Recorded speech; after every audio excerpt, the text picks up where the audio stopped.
सब माज द राजा, मरद के सुख तनी आज द राजा। अरे राजा, चूल्हा चौकी बर्तन सब माज द राजा, मरद के सुख तनी आज द राजा। खाली फोकट के कोरा में धरब का। अरे भौजी, भैया के खाली घरवे में रखबू। भैया, अरे भैया, अरे केने बड़ा मर्दे निकला बहरी ना। मेहर माउक भैया मेहरा रूह के सेवे तू करबा के, पल्लू छोड़ा बाकी खाली तू छुप के वही में रहबा के। मेहर माउक भैया मेहरा रूह के सेवे तू करबा के, पल्लू छोड़ा बाकी खाली तू छुप के वही में रहबा के।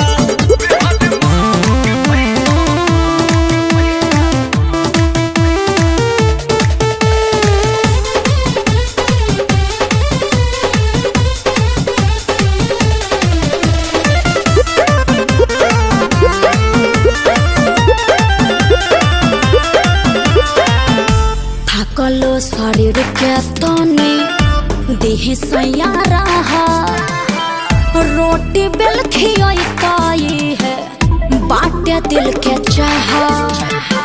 अरे समझता नहीं पहिले ऐसन नहीं रहाए भैया, तारा तू ले हाथ भौजाई के गोदी में बैठी काहे छिले लहपिया। गोरियाई तो देवर बोला सहबा का। अरे भैया, भौजी गाड़ियों दे का ना। मेहर माउक भैया मेहरा रूह के सेवे तू करबा के, पल्लू छोड़ा बाकी खाली तू छुप के वही में रहबा के।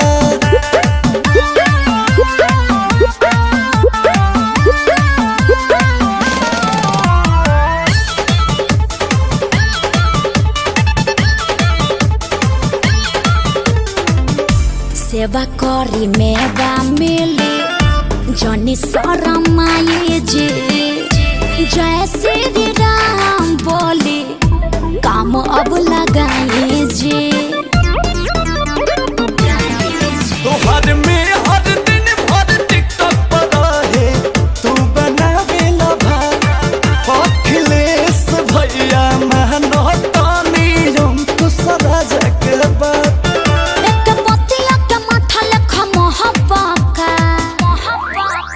भैया भौजी भगावतिया, भाग जाए का ना।